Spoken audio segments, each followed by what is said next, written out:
RAM Webcom, alternativa, independente. Fala galera da RAM Webcom, tudo bem? Estava fazendo uma versão diferente agora do programa O Grito, RAM Metal Connection, fazendo uma mistureba aqui da RAM Webcom, tá certo? Hoje, uma banda lendária, né, do heavy metal brasileiro, né? Salário Mínimo. Galera, muito obrigado antes, né, pela participação, atendeu o nosso convite. Sim, prazer. Essa gravação aqui é feita numa sexta-feira, então todo mundo sabe. Sexta-feira o pessoal quer estar, né? Quer estar no bar, bebendo. Eu queria beber. Tô saindo daqui, todo mundo convidado. Com um churrasco e uma cerveja. Mas então, vocês podem acompanhar, tá, esse quadro meio podcast na nossa programação no www.ramwebcom.com, através do YouTube, né? Estaremos disponibilizando o vídeo, né, para vocês. E também vai rolar isso no programa O Grito. Então todas as plataformas da RAM Webcom estará disponível, ok? Vamos lá. Pessoal, banda Salário Mínimo, quem conhece um pouco, né? RAM Webcom tem essa bandeira de fazer uma linha alternativa, mostrar as músicas fora, né? Música do underground que foge um pouco do padrão, né, do que é do Brasil. E quem conhece um pouco sabe, né? A banda Salário Mínimo, uma lenda do heavy metal, hard rock, né? Você se define assim? Sim, hard and heavy. Exatamente. Hard heavy and roll. Fazer uma pergunta aqui. Em 84 você saiu na coletânea Baratos e Afins, né? Sim, o SP Metal. Isso, foi muito importante, né? Para Sim. vocês. Fala um pouco da importância dessa coletânea, né? Para a banda do SP Metal. Não, essa abriu as portas para o metal nacional, né? Até então tinha o disco do Stress, que foi considerado o primeiro disco de heavy metal do Brasil, e na sequência o SP Metal. Foram muito próximos um do outro, mas como São Paulo tinha uma força muito maior no heavy metal, pessoal, muita gente fala que o SP Metal foi o primeiro. Vendagem absurda na época, 18 mil cópias assim em questão de um mês, 2 meses. Próximo do Rock in Rio, foi lançado estrategicamente, o primeiro Rock in Rio. Nós só percebemos que a gente estava estourado quando nós chegamos no Rock in Rio e a gente não conseguia andar, porque estava rolando um clipe da gente num programa que era da Billy Bond, BB Video, que era o vocalista do Joelho do Porco, que tinha um programa na antiga Manchete, e aí a gente percebeu que o bicho estava feio mesmo, que a gente estava muito conhecido já. A importância, até hoje existem tributos, inclusive acabamos de fechar o Sesc Belenzinho, dia 23 e 24 de julho, comemoração de 30 anos do SP Metal. Legal. E é engraçado, né? Porque essa coletânea juntou várias bandas, Centúria, vocês, né? Sim. Vocês têm contato com essas bandas ainda Sim, hoje? sim, o Centúrias voltou, o Centúrias vai estar participando. Vai estar o Centúrias, o Salário e o Vírus. O Vírus está voltando só para fazer esse show. E era para estar o Corsos parece estar com um problema aí, e talvez vão montar o Santuário, que é do SP Metal 2, para estar completando esse evento aí. Temos contato, sim, todas as bandas dos anos 80 que voltaram, Metamorfose, o Arpia, a gente tem tocado muito, né, com essas bandas, né? E além desse contato, hoje você percebe que essas coletâneas elas eram muito importantes para as bandas, né? A chamada união, né, que muitas Sim. pessoas falam. Qual a diferença que você vê, né, dessas coletâneas, e hoje você acompanha, você vê se tem as bandas, elas procuram fazer esse tipo de coletânea, se juntarem, né, para trabalhar juntos? Na verdade, a época era muita coletânea, porque a dificuldade de você pagar um estúdio era um sonho. Nós entramos num estúdio de 8 canais, a gente se sentiu meio Beatles, né? 8 canais, e a gente era tão amador que a gente não sabia o que fazer com 8 canais, né? Era muito caro, não tinha técnico de som na época que soubesse tirar som de heavy metal. E o mais legal era assim, vocês juntavam 4 ou até 6 bandas para fazer uma coletânea, e dali a gravadora já estava prestando atenção na que fosse se destacar mais, entendeu? Tanto que dali nós saímos para a RCA, né? Nós não ficamos nem na Baratos Afins, veio a RCA e comprou o passe da gente, entendeu? Então, outra coisa legal da coletânea é isso, sempre tinha uma ou duas que se destacavam, né? Berlândia tá aqui comigo, aqui, Tá aqui, ó. E a respeito do LP, Beijo Fatal, de 87, que vocês venderam pela RCA, Isso. 78 mil cópias, né, na Sim, época. sim. Na verdade foi disco de ouro, né? A gente tomou Aí, um ó. chapéu aí. Foi um disco de ouro, Foi um então, disco né? de ouro, Porque a gente 25 mil é tomou platina, né? Isso. Negócio Ou não, assim. mudou, né? Na época 100 mil era disco de ouro. Mudou hoje com, acho que 25 mil você já ganha de ouro, né? Isso. Não se Ah, vende sim. mais, né? O O CD, CD né? é difícil. O CD, né? Hoje com 25 mil você já ganha disco de ouro. Verdade. E como que é a relação com o público no que diz respeito à divulgação desse trabalho? Olha, cara, você diz assim, teve algumas rejeições, talvez, não é isso? Não, Coisa? como que tá hoje a relação, assim? Como que foi? Como foi ou como... Como é hoje? Então eu vou falar um pouco como foi. Como foi impressionante, né, cara? Uma gravadora grande, fizemos 40 programas de televisão em 30 dias. Inclusive o Bozo. bacana. Inclusive Bozo, Bozo, Silvio Bozo, Santos, Mara, Bozo é o mais Angélica, freestyle. Angélica, e aí por diante, fazendo o nosso som, heavy metal, a gente usava também umas roupas bem parecidas com a do Iron Maiden, tudo coladinha, e tinha cara que ficava de nariz torcido, por isso que eu pensei que a sua pergunta era em cima disso. Só que aquele cara que fala, pô, eu te vi no Silvio Santos, ele tava no show. Entendeu? Isso que era o mais legal. Não viu à toa, né? Agora, quanto a hoje, o vinil foi relançado em 2002, em CD.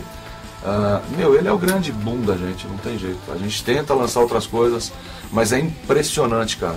Mais impressionante, a minha esposa tá ali. A gente fez um show no Carioca Clube, tinha 1.600 pessoas. E a gente está junto há 2 anos. E ela ficou impressionada com a idade do público. Tem público de 14, 15 anos, pô, não estavam nem no saco do pai ainda. Né? Que a galera busca também ter conhecimento. Como é que eram as bandas do passado? Como é que era? Qual a banda que, né? Então é impressionante. A gente já pegou 3 gerações, cara. Eu já peguei cara assim de 60 anos no show da gente, com um filho de 25 e com um netinho já, cara. Muito louco. Cara. Bacana. É legal isso daí. E você, Diego? Deixa eu perguntar pro Diego aqui. Pro Diego. Você já é dessa nova, né, da segunda fase, né, do salário mínimo. O Diego já está comigo há 9 anos. 9 anos. Vocês votaram em 2002, né? 2002. né? E aí, como é que é essa? Exatamente o que ele falou nessa questão da repercussão do público, né? Como é que você sente isso? Olha, você já é de outra geração. Pra mim isso é como não sou fã, eu comecei eu já ouvia, e quando surgiu o convite, eu não acreditei. Quando eu vi ele dentro do estúdio também é a mesma coisa. Pra mim é impagável. Às vezes tem muitas reações do público que me deixa sem palavras. Me deixa também sem reação de falar, eu não tô acreditando nisso, sabe? E pra mim é muito, muito honroso estar numa banda com o nome que tem, né, com pioneira no lance do heavy metal, da cena aqui. Então pra mim é gratificante demais. Ô, Sheila, deixa eu te perguntar uma coisa. Nos anos 90, né, o Salário me deu uma pausa, né? Sim. E voltou. Você tocou na banda Extravagância, né? Isso.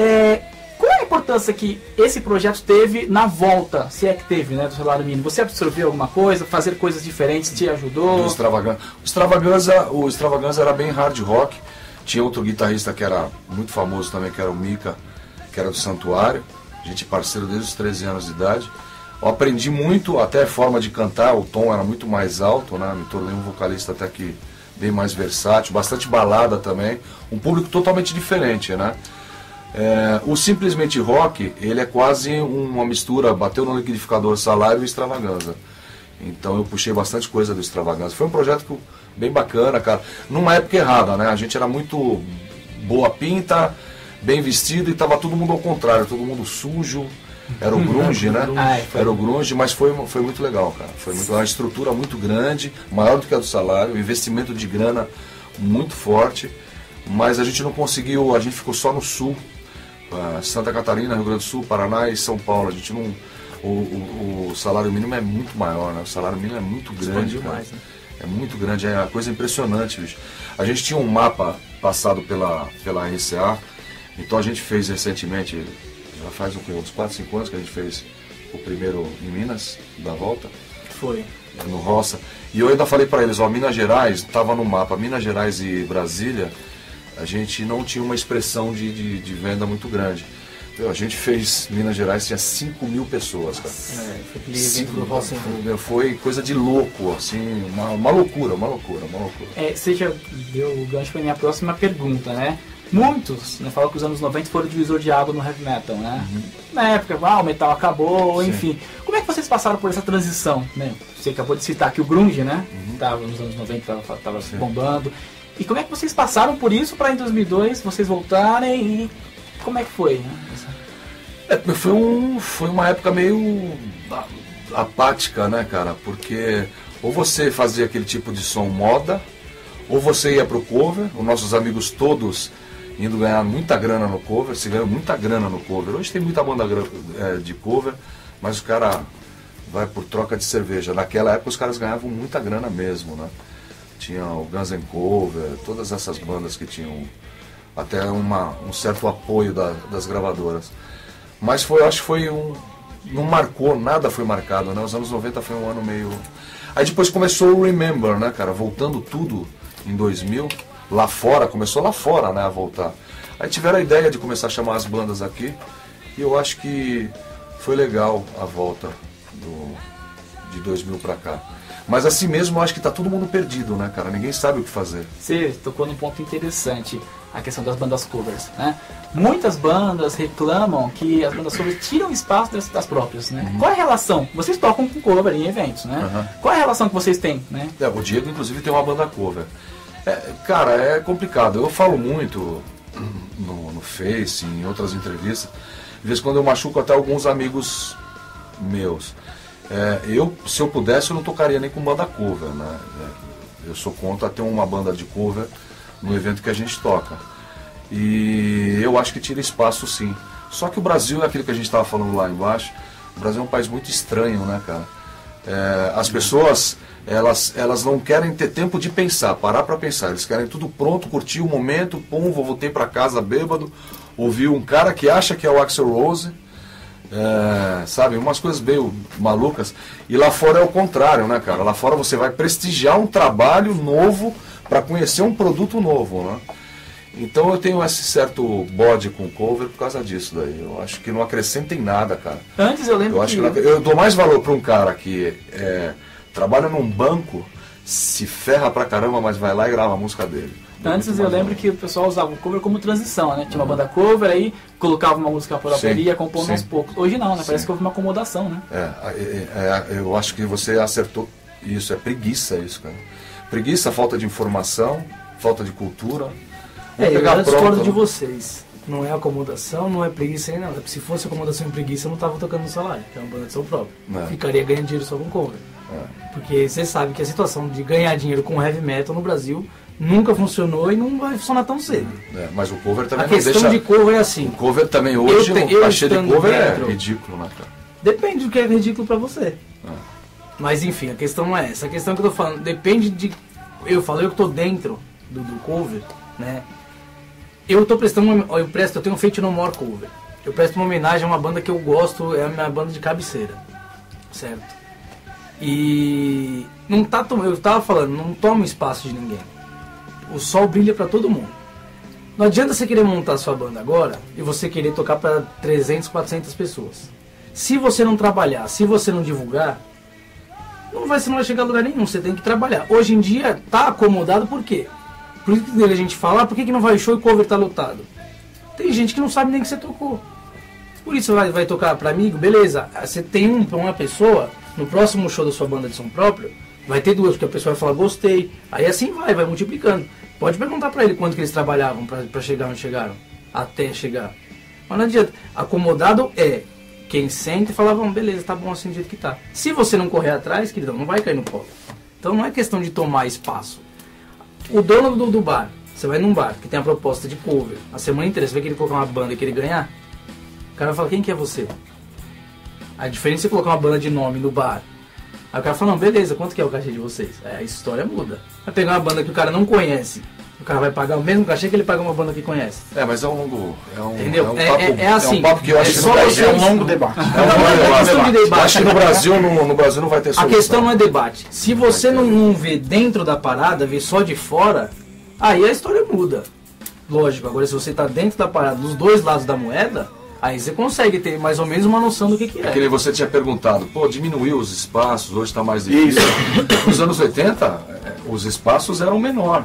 Só que as bandas se juntavam e tocavam numa escola, tocavam num teatro, entendeu? E levavam o seu público, lotava.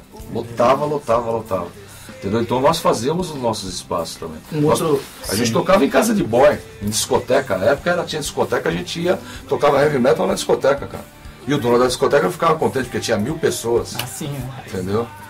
O Euro tem mais uma pergunta que é referente à composição, pode falar. Né? Assim, é sobre cantar o heavy metal em português, né? Uhum. Você já sofreu alguma crítica por isso? Vocês acreditam que se cantasse em inglês, não só vocês, mas outras bandas trilhariam um caminho diferente se vocês não cantassem na época em inglês? Ou em português, cantar só em inglês? Então veja só, nos anos 80 era estranho se cantar em inglês. Você teve uma banda assim, né? Que era música em inglês, não tinha? Sim. E o Sepultura e o Carisma eram as duas bandas que cantavam em inglês. Elas eram totalmente isoladas. As bandas cantavam em português. Eu sou um cara lutador pelo rock em português, né? Eu lutei minha vida inteira pelo rock português e acho porque eu acho que o heavy metal ele tem uma mensagem pro povo dele, entendeu? E a gente nunca teve a pretensão de ir lá para fora, apesar que o nosso disco se encontra no mundo inteiro, né? Acabou de ser lançado na Europa, o Beijo Fatal junto com o Simplesmente Rock, foi lançado numa gravadora portuguesa, mas que para pegar a Europa inteira, até nos Estados Unidos, fatos reais mesmo, já saiu numa coletânea em Portugal e nos Estados Unidos também.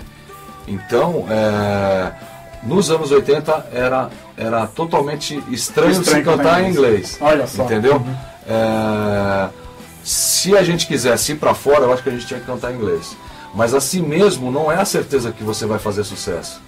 Aí eu vou ter que ser obrigado a contar toda a história do Sepultura aqui. O Sepultura deu certo porque o cara saiu com a mulher certa lá fora, entendeu? Foi por isso que deu certo. O Dr. Sim se investiu muita grana pro Dr. Sim rolar lá fora e acabou não dando certo. E quantas outras bandas que cantam em inglês não deram certo? Vai ter o Angra, Xamã, Japão, né? O André Matos também é muito conhecido lá fora. Mas o caso do Sepultura, que todo mundo fala que foi o que abriu as portas, ele casou com a mulher certa que conhecia todo mundo e eles eram boa pinta pro som que eles faziam um som direito pra caramba e não deu certo. Antes deles, teve uma banda chamada Cérbero, foi primeiro do que eles, era a maior banda de thrash metal do Brasil, cara. Coisa mais impressionante que eu já vi na minha vida. Eles punham Sepultura no chinelo, qualquer cara dos anos 80 vai falar isso pra você. E eles foram antes do Sepultura e não deram certo. Entendeu? Tá no momento certo, não dá certo. Respondido. Isso aí. Queria que você falasse, já para finalizar, né, o single Fatos Reais, né, de toda a polêmica que deu e referente à repercussão, né? Você mesmo falou que tocou dos veículos de comunicação e tudo mais, né? Falar um pouco da história desse single, da música. Fatos Reais foi uma sacada que a gente teve de fazer, lançar antes da Copa, né? Então é uma música que fala mal pra cacete da Copa, tudo que ia acontecer. E aí a gente fez um vídeo que ficou legal pra caramba. E aí acabou dando uma puta polêmica. A Rede TV comprou a briga, passou na Rede TV. E aí começou, né? Porque tem um lance político pra caramba a música, né? Então tem o pessoal de um partido aí que ficou contra a gente e acabou tendo brigas aí, mas foi bem interessante mesmo, cara. E é a cara do novo salário, tá? O salário tá saindo mais ou menos nessa pegada, tá bem porrada mesmo. E, voltando às essências. Porque o Simplesmente Rock é um pouco mais pop mais hard, né? É bem mais hard rock do que heavy metal. A gente tem as duas coisas, né? O heavy metal e o hard rock a gente gosta muito. Então a gente está voltando de novo às origens, está bem porrada mesmo, moderno. Então foi legal para isso, o público assimilou. Fatos Reais, eu estava falando para vocês que é difícil a gente lançar alguma coisa nova, porque você tem que tocar as duas do SP Metal, não tem como, e tocar quase todas do Beijo Fatal. Geralmente a gente tira a Rosa de Cobra, né? A gente tira as duas baladas do Beijo Fatal e tenta colocar mais uma ou duas do Simplesmente Rock. A gente não consegue tirar fora as músicas do Beijo Fatal. Não, a gente não consegue. Também, não né? Mesma coisa, eu quis tirar Rock and Roll Night do repertório. Não dá. Então é difícil a gente lançar, e essa música hoje ela já faz parte do repertório. Essa música ela já faz parte. O que impressionou bastante a gente na Fatos Reais, que em menos de 24 horas deu 2.000 visualizações no Facebook, no YouTube. Foi E assim, impressionante e mesmo. foi indo, foi subindo, em uma semana deu 10 mil. Foi impressionante. E assim, foi. Não é. A gente não foi exatamente contra a Copa diretamente. Não é contra a seleção, contra nada. É as merdas que os caras fazem. É uma crítica, né? Sabe? As coisas que os caras faziam que tava na cara e tipo, a gente tentou. Isso que a gente não sabia dos 7-1, senão a gente se já tinha soubesse. mais o pau, né? Mas o que a gente sempre fala aqui, acho que o músico, o artista, ele, independente de que lado você defende, eu acho que o músico, o artista, falta ele, hoje em dia, ele assumir um lado, assumir uma posição. Sim. Não é sair de Isso cima é uma do das muro. coisas. Sair Muito de cima bom. do Meus muro. parabéns. Defender Meus o que é parabéns. nosso. É uma das coisas, eu me envolvo muito, porque eu sou um cara de falar, eles me cobram, hoje eu até estou podando um pouco isso, sempre falei, mas é porque eu sou de uma época e sempre fui beber lá atrás, assim, nos anos 60, 70. Cara, os artistas no Brasil, eles tinham uma função muito importante. Hoje nós estamos fodidos, cara. Ninguém fala nada. O pagodeiro não fala ficar nada. bem com todo O mundo. sertanejo Então, mora nos Estados Unidos e vem ganhar dinheiro aqui.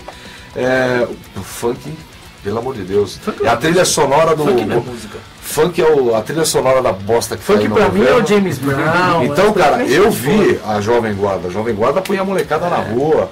Sabe, a gente teve os anos 80, o rock que fizeram, né? Porque era pra ser o heavy metal, sabe? Não deixaram ser o heavy metal. Aí inventaram o RPM, inventaram o Legião. Eles existiam, mas nós estávamos bombados. Você ia em qualquer show de heavy metal nacional, era 2, 3 mil pessoas. E os caras falsificaram. Aí pegaram um RPM, os Engenheiros do Havaí, o Legião, o Capital Inicial, papapá. Mas mesmo esses caras, eles tiveram, a Legião Urbana, que país é esse? O Traje a Rigor Inútil, pra mim isso que eu ia é o falar hino, do Traje. é o hino do Brasil. E o Traje a Rigor Era ficava- muito mais legal, cara, do que nós temos hoje. E conscientizava a molecada. Conscientizava a molecada. O moleque ouvia e falava, pô, nosso país tá uma merda mesmo. Hoje, cara, não tem nada. E você vê, os Nós caras não temos caras nada. faziam isso na época que não tinha liberdade de expressão, Exatamente. você não podia falar nada, Exatamente, e tinha nego era exilado porque fazia música, que ia contra, hoje que pode fazer, não faz. Apesar que nós não temos liberdade de expressão, hein? Tem um partido aí que não deixa Não, de que você falar não tem verdade. nada a ver partido, cara. Partido não tem nada a ver. É a nossa forma de expressar. Que, tipo, hoje a gente tá livre. Se vão podar ou não, não interessa, mas a gente falou que a gente tinha vontade. É o que aconteceu nos fatos reais. Foi bem legal fazer fatos reais. Tá certo. Na próxima a gente vai fazer 7-1. Aí já coloca o jogo inteiro. Se for uma música por gol, ferrou. Então seria Um disco, era um disco. Gente, obrigado mesmo, queria agradecer vocês. A gente que pela agradece. disponibilidade. Parabéns pelo... Um prazer estar aqui com vocês. Bem legal mesmo, parabéns e vamos trabalhar. Se quiser cobrir um show, tamo junto. Fiquem à vontade. As portas Vamos lá, são vamos sim. Obrigado. Renan, obrigado Até também. mais. Valeu. E é isso aí, galera. galera. Acesse o www.ramwebcom.com e em todas as nossas mídias sociais, tá certo? Valeu, até mais.